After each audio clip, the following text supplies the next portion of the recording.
turun. Ya Allah. Boleh.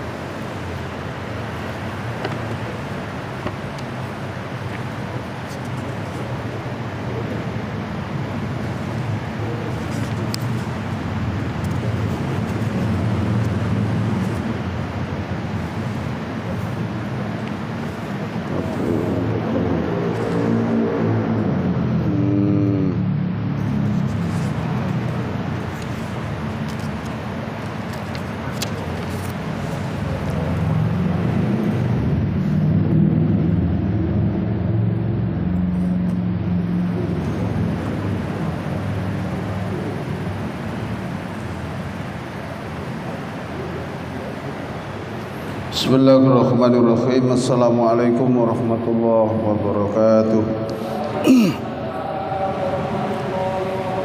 Bismillah, alhamdulillah, wassalatu wassalamu ala rasulillah. La hawla wa la quwwata illa billah. Subhanaka la ilma lana illa ma'allamtana innaka antal alimul hakim. Rabbi syrah li sadri wa yassir li amri wahlul 'uqdatam min lisani yafqahu qawli, amma ba'du. Bapak-bapak, ibu-ibu, jamaah Masjid Rodatul Falaq yang dimuliakan oleh Allah Subhanahu wa taala. Pertama kita haturkan rasa syukur kehadirat Allah Subhanahu wa taala dengan mengucapkan alhamdulillahirabbil alamin, tsumma alhamdulillahirabbil alamin, walhamdulillahirabbil alamin. Atas limpahan rahmat, hidayah, inayah kepada kita semua, nikmat sehat jasmani, sehat rohani, sehingga kita bisa hadir di tempat yang mulia ini, rumah Allah, masjid yang kita cintai. Nikmat iman Islam, istiqomah melakukan kebaikan dan amal soleh. Mudah-mudahan semua rangkaian amal ibadah kita diterima oleh Allah Subhanahu wa ta'ala. Yang kedua, ucapan Allahumma sholli wa sallim wa barik ala Sayyidina Muhammad selalu terhaturkan kepada junjungan kita Nabi besar Muhammad sallallahu alaihi wasallam, Nabi yang menunjukkan kita dari zaman jahiliyah menuju Islam yang sekarang kita peluk bersama-sama. Semoga kita bisa bersama-sama di surga dengan Rasulullah sallallahu alaihi wasallam. Para jamaah yang dirahmati oleh Allah, kita akan lanjutkan kajian kita surat Al-Anfal ayat 46. Semoga ayat-ayat yang kita kaji bisa nambahi ilmu pengetahuan agama kita. Tambahnya ilmu pengetahuan agama kita seiring dengan tambahnya ketebalan iman dan ketakwaan kita kepada Allah Subhanahu wa taala. Ala hadiniya as-salihah al-Fatihah. أعوذ بالله من الشيطان الرجيم. بسم الله الرحمن الرحيم. الحمد لله رب العالمين. الرحمن الرحيم. مالك يوم الدين. إياك نعبد وإياك نستعين. اهدنا الصراط المستقيم. صراط الذين أنعمت عليهم غير المغضوب عليهم ولا الضالين.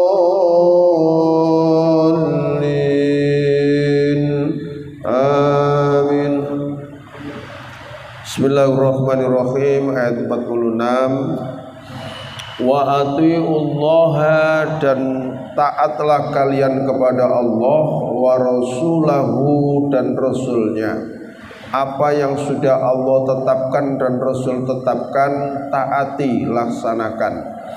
Wala tanazza'u, dan jangan kalian bertengkar. Fatafshalu, maka akan menjadikan lemah. Watafshalu, maka kalian akan menjadi lemah dan gentar.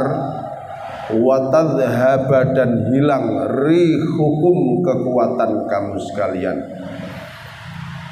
Jadi kalau kamu sudah bertengkar satu sama lain, saling berbantah, maka akan menjadi gentar hatimu karena persatuan dan kesatuan sudah tidak utuh lagi. Kalau sudah persatuan dan kesatuan sudah tidak utuh lagi, maka kekuatan kamu sekalian akan berkurang. Watadzaba, dan menjadi hilang rihukum, kekuatan kamu sekalian untuk menghadapi musuh.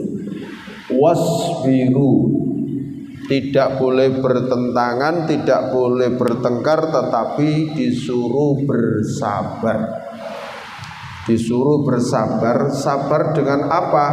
Menjalankan apa yang diperintahkan oleh Allah dan apa yang diperintahkan oleh Rasulullah. Innallaha, sesungguhnya Allah ma'as sabirin, bersama orang-orang yang sabar. Jadi di dalam peperangan itu juga diperlukan sifat sabar. Sabar di sini bukan berarti terus gak ngelawan musuh belas, tidak begitu. Maksudnya sabar itu apa yang sudah Allah perintahkan dan Rasul perintahkan, kerjakan. Itu maksudnya sabar. Dan apa yang sudah Allah larang maka tinggalkan. Paling tidak sabar itu ada 5. 1, sabar menjalankan ketaatan kepada Allah dan Rasulnya. Kayak jenengan sholat 5 waktu dijalani, gitu Pak. Terus perintah puasa juga dijalankan, zakat dibayar, haji bagi yang mampu dijalankan. Itu namanya sabar menjalankan perintah. Itu. Yang kedua, sabar menjauhi larangannya. Meninggalkan larangan Allah juga itu butuh kesabaran. Tidak boleh makan barang haram, meninggalkan yang dilarang oleh Allah, ya, tidak boleh melakukan riba, tidak boleh berdusta, tidak boleh berbohong. Nah, itu juga sabar. Sabar menjalankan perintah, sabar meninggalkan larangan. Soalnya orang model sekarang itu juga kadang-kadang sulit. Perintahnya Allah dijalankan, larangan Allah juga tetap masih dijalankan. Ya, ini repot ini. Ya. Makanya sampai ono bahasa itu ojo bingung no malaikat. Kadang apik, kadang elek, mari dicatat jamaah dadakno main gapleh. Iki malaikat busak-busek catatan wis ditulis, sampean nglakoni maksiat dihapus meneh. Mari ngono sampean nglakoni apik dihapus meneh. Dadi ngrepotno malaikat ya. Sabar menjalankan perintah, sabar meninggalkan larangannya. Nah, ini keduanya. Nah, termasuk di situ ada unsur takwa, Pak. Yang dinamakan takwa itu adalah al-imtithalul awamiri wajtinabun nawahi. Yang dinamakan takwa itu adalah menjalankan apa yang diperintahkan oleh Allah dan meninggalkan apa yang dilarang oleh Allah. Itu isinya takwa. Ya, sabar juga begitu. Ya, termasuk orang takwa itu ya orang sabar itu. Karena menjalankan perintahnya Allah dan perintahnya Rasul, meninggalkan yang dilarang oleh Allah dan yang dilarang oleh Rasul. Yang ketiga, sabar tidak mengeluh ketika menerima cobaan. Basa Jawane gak sambatan. Wong kok sambat ae. Sambat atik nang gone tanggane, Pak. Dikira sambat nang tanggane terus tanggane nolong ya. Kadang-kadang tanggane tambah nambah yo. Ya kan repot kan. Jadi kalau bisa ya gak usah sambat. Kalau sambat nang Allah itu lebih hebat itu. Positif, Pak. Sambat nang tanggane. Tanggane guru iso bayar arisan malah disambati. Ya tambah ngrasakno yo aku dhewe guru bayar arisan. Lah sambat ketemu sambat lah nih. Tidak akan menyelesaikan masalah. Sabar tidak mengeluh ketika menerima cobaan. Ketika diuji oleh Allah ya sudah madul sama Allah. Yang keempat, sabar dalam perjuangan sampai tetes darah penghabisan. Ya, di zaman Rasul ya berperang melawan orang-orang kafir, orang-orang musyrik, sabar. Ya, perang berapa kali itu tercatat di dalam sejarah. Rasulullah itu perang memerangi orang kafir untuk supaya panji-panji Islam ini berkibar dan menyeluruh ke seluruh pelosok dunia ini. Rasulullah itu perang 37 kali, Pak, dalam sejarah. Perang 37 kali melawan orang kafir, kadang melawan orang Yahudi, kadang melawan orang Nasrani. Itu yang dilakukan oleh Rasul.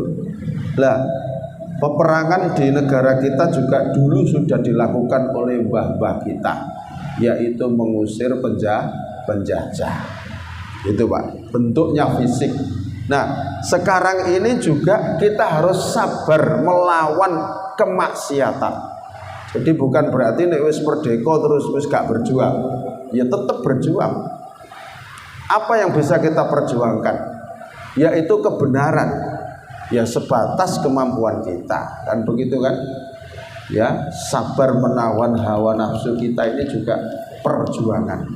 Karena ketika perang Badar itu usai, sepulang perang Badar ke Madinah, para sahabat itu gerenang-gereneng dengan teman-temannya.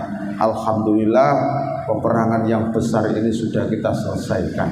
Setelah ini sudah tidak ada perang lagi. Begitu Rasulullah menjawab, sahabat, apa kata kamu tadi? Sudah tidak ada peperangan? Iya ya Rasul, karena kita sudah dapat memenangkan dari orang kafir Quraisy. Setelah ini, kata Rasulullah, masih ada perang yang lebih besar lagi.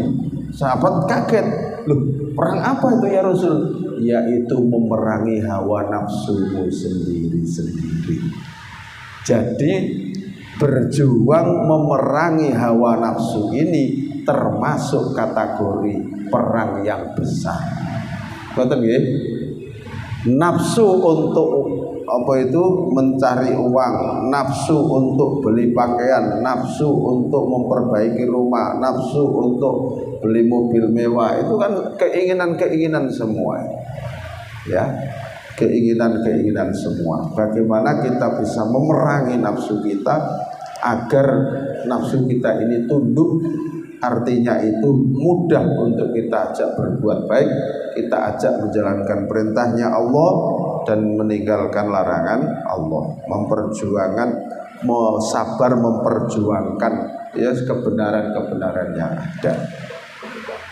Itu ya termasuk perjuangan yang sudah panjenengan lakukan bersama-sama. Ya masjid ini dulu kan tidak seperti ini. Nah, karena perjuangan panjenengan semua dengan masyarakat sekitar, membantu, bahu-membahu bersama-sama, akhirnya bisa terwujud masjid yang semegah ini. Alhamdulillah, mudah-mudahan segala perjuangan panjenengan dan juga jamaah yang ikut andil ya diterima oleh Allah Subhanahu wa taala. Ini juga bentuk perjuangan dari panjenengan semua. Yang kelima, sabar menjauhkan diri dari kemewahan dan perbuatan yang tidak berguna serta hidup sederhana. Itu termasuk sabar. Menjauhkan diri dari kemewahan dunia. Artinya kemewahan itu apa sih, Pak? Ya kita itu kan saya yakin sejak dulu sudah diajarkan orang tua kita. Beli pakaian juga pakaian pokoknya dienggo pantes lah wis. Nah kan gitu kan. Sandal juga begitu. Pokoknya pantes kita pakai, sudah nyaman dan sudah pantes ya sudah. Itu Pak. Tapi orang yang tidak bisa menahan diri dari kemewahan itu kan gak begitu, Pak. Itu sudah diprogram. Nanti riyoyo aku kate tuku klambi sing sak meter sak juta. Kadang begitu, Pak. Nggih lho. Wonten nggih?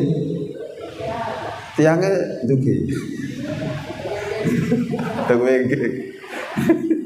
Soalnya kadang begitu, Pak, ya. Padahal mestinya itu kemampuannya nggak segitu, tapi sudah diprogram. Aku engko riyo tak pakai klambi sing model iki. Oh, model iki gurung ono blas iki. Kan begitu kan? Sak setel 1,5 juta itu, Pak. Itu kadang-kadang seperti itu. Kalau tidak bisa menghindarkan diri dari hidup mewah itu seperti itu. Bagi orang yang sudah terbiasa hidup sederhana, gampang aja, pokoknya kelambi aku tuku ya gak elek nemen, gak apik nemen, sementing tak nggo apik pantes ya wis. Kan begitu kan? Ya prinsip hidup sederhana itu seperti itu. Makan juga begitu. Ya sama saja. Ya, orang yang selalu hidup mewah itu makannya harus seperti ini, harus besok masakannya harus daging, besok lagi harus ayam, besok lagi harus gak karu-karuan, pokoknya terstruktur dengan baik. Nah, gitu. Ya boleh-boleh saja ya, asalkan ya tetap terjaga, terkontrol dengan baik, begitu saja. Tapi bukan itu satu tujuan dalam hidup kita itu, okay? Tidak satu tujuan dalam hidup kita. Ini namanya sabar. Sabar menjalankan perintah, sabar meninggalkan maksiat, sabar ketika mendapat cobaan, sabar memperjuangkan kebenaran, sabar menjauhkan diri dari hidup mewah. Innallaha ma'as sabirin. Sesungguhnya Allah bersama orang-orang yang sabar. Jadi begini, dikatakan dalam kitab, semua amal ibadah yang dilakukan oleh manusia itu sudah ditentukan pahalanya oleh Allah.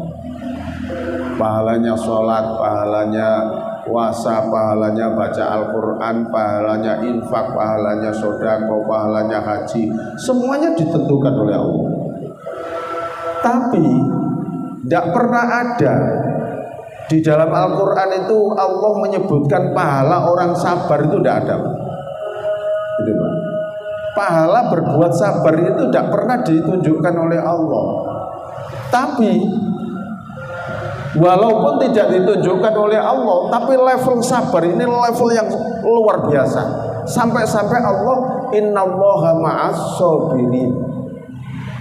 Tidak ditentukan pahalanya, tapi sesungguhnya Allah bersama orang-orang yang sabar. Berarti tingkatannya kan lebih tinggi. Lebih tinggi, Pak, orang sabar itu, Pak. Gitu loh. Oh, lebih tinggi. Jarene wong tua-tua biyen terus mbah-mbah kula sabar le urip wong sabar iku dikonco Gusti Allah. Ngoten lho. Nggih ta? Jenengan nate di unen-uneni mbah-mbah ngoten nggih. Ya saya mbah-mbah niku memang mbah-mbah kula jenengan iki mboten pandai baca Al-Qur'an, Pak. Ya ndak hafal hadis, tapi apa sing diunekno iku? Iku wis intisarine Al-Qur'an. Gitu loh. Saya belum tahu di Al-Qur'an innallaha ma'as sabirin.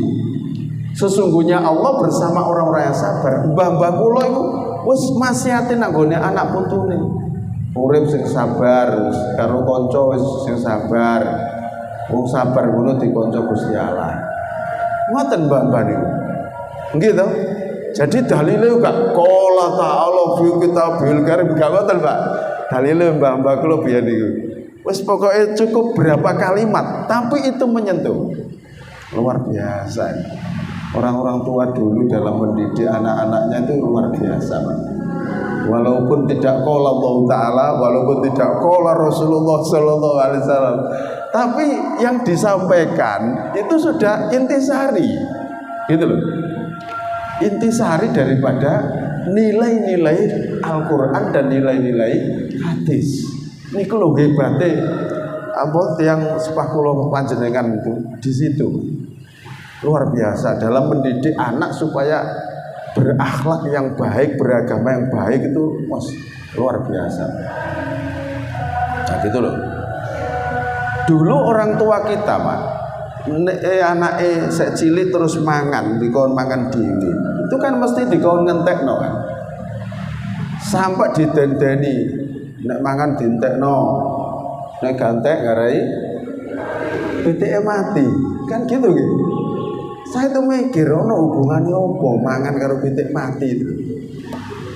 Kan begitu kan? Enggak masuk akal koyo itu. Tapi wong zaman urip kula panjenengan iki kan gak wani Pak bantau tuwa. Mboten wani nggih.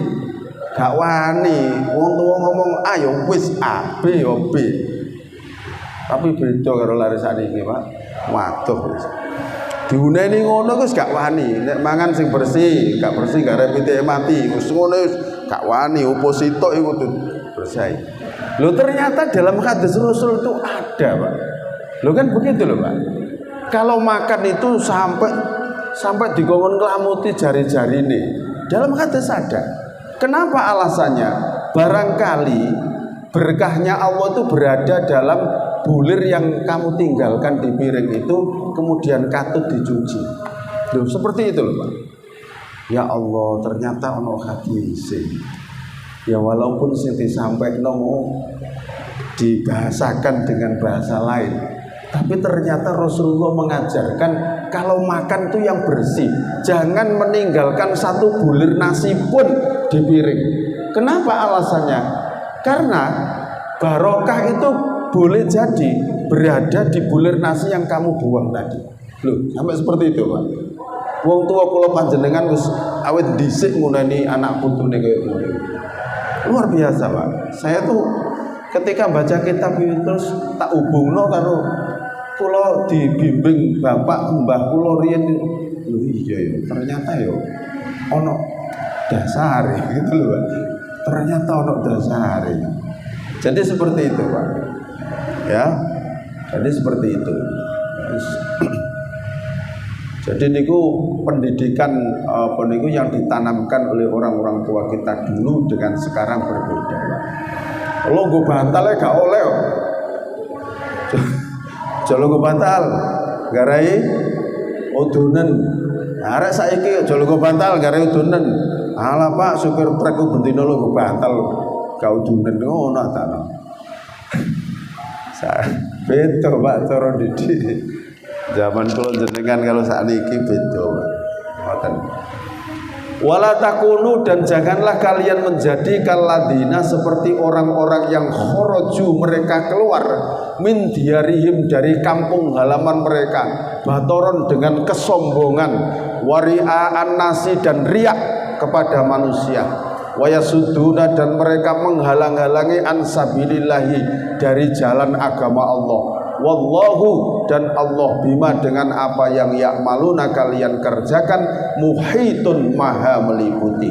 Ayat ini ya diturunkan berkaitan dengan pasukan kafir Quraisy. Abu Jahal, Abu Lahab pemimpinnya, membawa pasukan keluar dari negeri Mekah menuju ke tempat yang namanya Badar, perang Badar Pak, menuju tempat yang namanya Badar. Pembesar-pembesar kafir Quraisy membawa baju kebesarannya, mahal-mahal dibawa semua, ya, emas perhiasan dibawa semua, ya, dengan kesombongannya dan menampakkan diri, kegagahannya, kemampuannya, seakan-akan dia pasti memenangkan apa itu pertempuran itu. Maka Allah menyampaikan dengan firman-Nya, wahai kamu sekalian orang-orang mukmin, jangan seperti orang-orang kafir yang keluar dari negerinya menuju medan peperangan, tapi dia memakai baju kebesarannya, baju yang mahal, peralatan-peralatan yang mahal ditampakkan di hadapan manusia semuanya. Dan mereka itulah orang-orang yang menghalang-halangi orang yang mau masuk agama Allah. Kita tidak boleh berpenampilan kesombongan, dan tidak boleh riak, pamer, memperlihatkan kemegahan, kemewahan itu kepada manusia. Wallahu, dan Allah bima, dengan apa yang ya'maluna mereka kerjakan, muhitun, maha meliputi. Jadi Allah itu terus mengelilingi kita, meliputi apa yang kita kerjakan, dilihat oleh Allah dari arah manapun. Itu. Wa idz zayyana, dan ketika menghias-hiasi lahum kepada mereka orang-orang kafir, asyaitonu, syaitan, a'malahum, amal-amal mereka, apa yang dikerjakan oleh mereka orang-orang kafir, dihias-hiasi, dibisik-bisikkan oleh setan. Waqala, dan setan berkata, la ghalibalakumul yauma minan nasi. Jarine setan membisikkan ke dalam hati orang-orang kafir tadi yang menyombongkan diri tadi. Setan mengatakan, Pak, hari ini tidak ada seseorang atau manusia yang mengalahkan kamu. Ya, karena kamu orang yang hebat, membawa peralatan perang yang cukup, yang lengkap, dan baju kebesarannya. Hari ini adalah hari yang tidak ada orang bisa mengalahkan kamu. Wa inni jarul lakum, kata setan ini, dan sesungguhnya aku jarul lakum. Jarun itu artinya tetangga, lakum bagi kamu sekalian. Tapi di sini dikatakan wa ini, dan sesungguhnya aku jarun, akan melindungi lakum bagi kamu sekalian. Ayo perang, tak dampingi. Kira-kira begitulah suarane setan kepada orang-orang kafir. Falamma taroati, maka tatkala sudah saling melihat, alfi'atani, dua golongan, dua pasukan, pasukan kafir dan pasukan mukmin, pasukan Islam, sudah saling berhadapan, saling melihat, kemudian nakaso, mundur sopo setan. Setan mundur, Pak. Ala akibaihi, atas kedua tumitnya setan mundur. Wakola, dan berkata sopo setan, ini sesungguhnya aku bariun, berlepas diri, minkum, dari kamu sekalian. Ini sesungguhnya aku aro, aku melihat, ma, apa-apa yang la tarawna, yang kalian tidak bisa melihat. Ini sesungguhnya aku akhafullah, aku takut pada Allah. Jadi setan sing asale itu mendukung, memotivasi orang-orang kafir, membisikkan ke dalam dada orang-orang kafir, hari ini kamu pasti menang, hari ini tidak ada orang yang bisa mengalahkan kamu, ayo terus maju, aku dampingi. Setan setelah saling melihat antara pasukan Islam dan pasukan kafir, lalu setan itu kembali mundur, Pak. Kembali mundur dengan mengatakan, ini bariun minkum, aku berlepas diri dari kamu sekalian, aku tidak tanggung jawab, aku tidak lagi bisa mendukung kamu. Karena apa? Kata setan, aku melihat suatu pandangan yang kamu tidak bisa melihat, dan aku takut pada Allah. Setan, Pak. Kenapa? Karena Allah menurunkan bala tentara yang kemarin itu dijanjikan oleh Allah, yang beribu-ribu malaikat diturunkan oleh Allah untuk membantu pasukan Islam. Setan melihat, Pak, bahwa jumlah orang Islam kok begitu banyak, melebihi jumlah orang kafir. Nah, malaikat kan sama-sama goibnya, Pak. Setan itu juga goib, malaikat juga goib. Setan isok delok, kan begitu kan?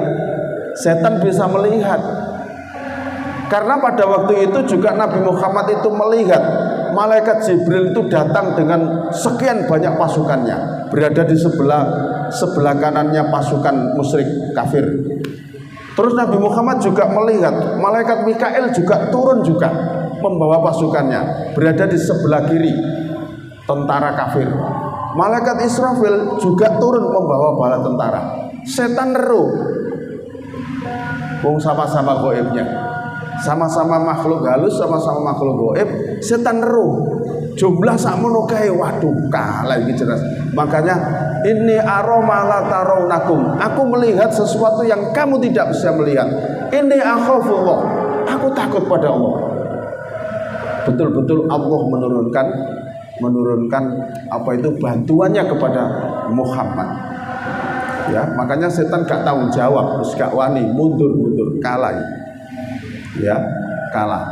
Wallahu syadidul iqab, dan Allah sangat dahsyat siksanya, sangat berat siksanya. Jadi sebenarnya setan itu sadar, Pak, kalau Allah itu mempunyai kekuatan yang sangat dahsyat, dan melihat betapa kekuatan Allah dengan sekian banyak malaikat itu, setan itu sadar, tahu, Pak. Tapi walaupun begitu, setan juga gak tahu gelem taubat.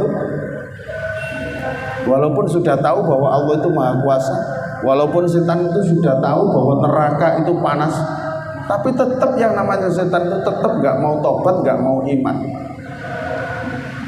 Ketika peristiwa dengan Nabi Adam terus dikeluarkan dari surga, itu setan sudah dinas oleh Allah wa kana minal kafirin, dan setan pun juga menerima. Luar biasa. Itu hanya karena gengsi saja, gengsi tidak mau sujud kepada Nabi Adam untuk membuat memberikan penghormatan. Karena gengsi, jadi sampai hari kiamat gengsi itu tetap dipertahankan oleh setan. Ya, dalam sebuah kitab itu dikatakan begini, Pak. Setan itu pernah menemui Nabi Musa, kan gitu ya. Setan pernah menemui Nabi Musa, kondoe ngene. Musa, sampean iki lak nabi sing dijak ngomong langsung karo Gusti Allah. Nabi yang dibicarai langsung oleh Allah. Yo, apa awakmu kate ngomong apa? Coba sampai nanggone Allah. Apa itu? Sampaikan kepada Allah. Apa? Saya akan bertaubat. Begitu. Kalau saya dan keturunan saya akan bertobat kepada Allah, apakah Allah masih menerima taubat saya? Dan harus seperti apa saya bertobat? Coba Musa sampai oleh Allah. Akhirnya Nabi Musa itu matur kepada Allah bahwa iblis pesen sama saya, ya Allah, dia mau bertobat. Apakah panjenengan masih mau menerima taubatnya, dan caranya seperti apa? Apa itu iblis bertaubat kepada panjenengan dan panjenengan menerima taubatnya? Jarine Gusti Allah, ya gampang Musa. Kondisi dhewekne tak kon sujud nang Nabi Adam, memberikan penghormatan gak gelem. Nggih Gusti. Saniki terus pundi Gusti? Kongkonen sujud nang gone kuburane Nabi Adam. Itu baru tak terima. Maksudnya sujud nang kuburan itu bukan sujud nyembah, ya sujud memberikan penghormatan seperti dulu pernah disuruh oleh Allah ketika di surga. Jadi setelah Nabi Musa setan sudah Allah menjawab, gimana Musa? Awakmu diterima tobatmu, ya terus ya apa? Tapi syaratnya awakmu kudu sujud nang kuburan Nabi Adam. Ya apa jawabannya iblis? Wah nek ngono ya gak Musa, wis gak sampai seperti itu, Pak. Jadi gengsi dikon-kon tok lho gak gelem. Karena apa? Allah takon nanggone iblis itu. Kena apa awakmu kok nolak perintahku tak sujud nanggone Adam kok gak gelem? Jarene iblis, ana khairun minhu. Saya lebih baik daripada dia, kok ngapain jenengan nyuruh sujud? Khalaqtani min nar wa khalaqtahu min tin. Panjenengan menciptakan saya dari api, sedangkan Nabi Adam dari tanah. Ya tadi lu apik kula lan opo kula sujud. Ya sak karepmu. Jadi itu setan, iblis. Ya, jadi seperti ini tadi setan ya seru. Nek malaikat itu jumlahnya akeh. Makanya setan terus mundur terus melayu gak wani dampingi karena tahu malaikat Jibril dengan sekian banyak tentara malaikat Mikail dengan sekian banyak tentaranya, malaikat Israfil juga sekian banyak tentaranya. Tahu, Pak. Tapi ya namanya setan ya tetap mempertahankan apa itu gengsinya, tidak mau. Dan sampai hari kiamat gitu. Barangkali ada disarankan Pak, monggo berjalan.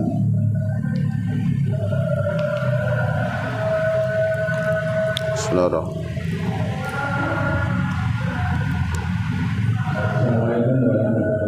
Waalaikumsalam warahmatullahi wabarakatuh. Ini mengenai setan dan iblis tadi. Iblis dan setan itu kan sama Allah atau ditetapkan dia itu dimasukkan dari neraka itu dari api. Apa bisa ngefek caranya kalau dilakukan? Saya api, semua api. Terima kasih. Assalamualaikum. Waalaikumsalam warahmatullahi wabarakatuh. Setan dari api kan gitu kan. Lah nanti neraka itu isinya yo api. Apa setan yo panas. Ngefek tak kira-kira. Itu sama aja dengan begini, Pak. Di kitab itu, di kitab salaf itu disebutkan ada seorang yang bertanya kepada orang alim juga seperti itu, Pak. Bagaimana Syekh? Setan itu kan diciptakan dari tanah, dari neraka. Neraka itu kan api. Berarti setan nanti gak kepanasan dong, kan sama-sama apinya. Nah, lalu orang alim tadi itu, Pak, menempeleng pipinya orang yang tanya tadi. Wah gitu loh. Waduh sakit kan begitu, Pak. Kamu tahu pipimu itu berupa apa? Daging, tangan, daging. Sakit nggak? Sakit. Logikanya seperti itu, Pak. Loh, podo dagingnya kok sakit? Kan begitu, gitu. Podo dagingnya kok sakit? Iya kan? Nah, seperti itu, Pak. Jadi ini juga daging. Misalnya ditempelin gini kan juga terasa sakit. Ya, logikanya seperti itu, Pak. Ya tetap panas, Pak. Dari sopo gak panas? Wong api neraka itu loh, Pak. Sifat panasnya api neraka itu. Ya.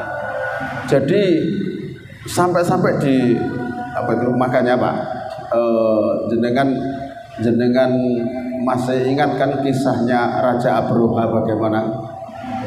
Padahal Raja Abroha itu, Pak, burung ababil itu membawa kerikil-kerikil api dari neraka itu, Pak, dicengkeram kemudian dijatuhkan di atas kepalanya Raja Abroha dan bala tentaranya. Api dari neraka yang dijatuhkan di atas kepala ikut tembus sampai sak gajah pisan menisor, Pak. Dan itu tidak 1-2 batu. Jadi burung ababil membawa berapa batu itu ditelpokno kabeh, dipasno kene, pasno. Jadi diletakkan di sini, saking panasnya sampai tembus sak gajah pisan. Saking nopo? Saking panasnya. Itu, Pak. Saking panasnya api neraka itu, Pak. Di dalam kitab dikatakan bahwa panasnya api neraka itu 70 kali lipat panasnya api dunia. Kalau bandingannya, Pak, panasnya api neraka itu 70 kali lipat panasnya api dunia. Nah, ini bisa dibayangkan awak dhewe lho ketutul obat nyamuk wis gak karo-karuan panas 70 kali. Makanya kan apa itu di dalam Al-Qur'an dikatakan kullama nadijat juluduhum badalna juludan ghayruha liyadhuqul adab. Setiap kali penghuni neraka itu terbakar dan seluruh kulit dan dagingnya terkelupas, tinggal tulangnya, kami pasang daging dan kulit baru lagi. Setelah itu dibakar lagi, terkelupas lagi, bakar lagi, terkelupas lagi, terus menerus seperti itu. Ya, jadi gitu, Pak. Walaupun terbuat dari api, gak ngefek, Pak, tetap panas, tidak ngurangi sedikit pun, gitu, Pak. Tuh, ada lagi, monggo. Barangkali ada yang masih perlu ditanyakan, nggak apa-apa nanti.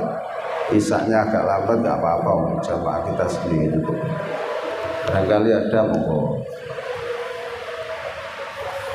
Jadi itulah iblis dan juga keberanian setan untuk melawan ancaman-ancaman dari Allah Subhanahu wa Ta'ala. Itu. Ampun. Kap sampai 48 nggih. Mudah-mudahan ayat-ayat yang kita kaji bisa bermanfaat, ya, bisa menjadi bekal hidup kita pada Allah Subhanahu wa Ta'ala. Kurang lebihnya mohon maaf, kita akhiri dengan doa kafatul majelis. Subhanakallahumma wa bihamdika asyhadu an la ilaha illa anta astaghfiruka wa atubu ilaik. Alhamdulillahirabbil alamin. Assalamualaikum warahmatullahi wabarakatuh.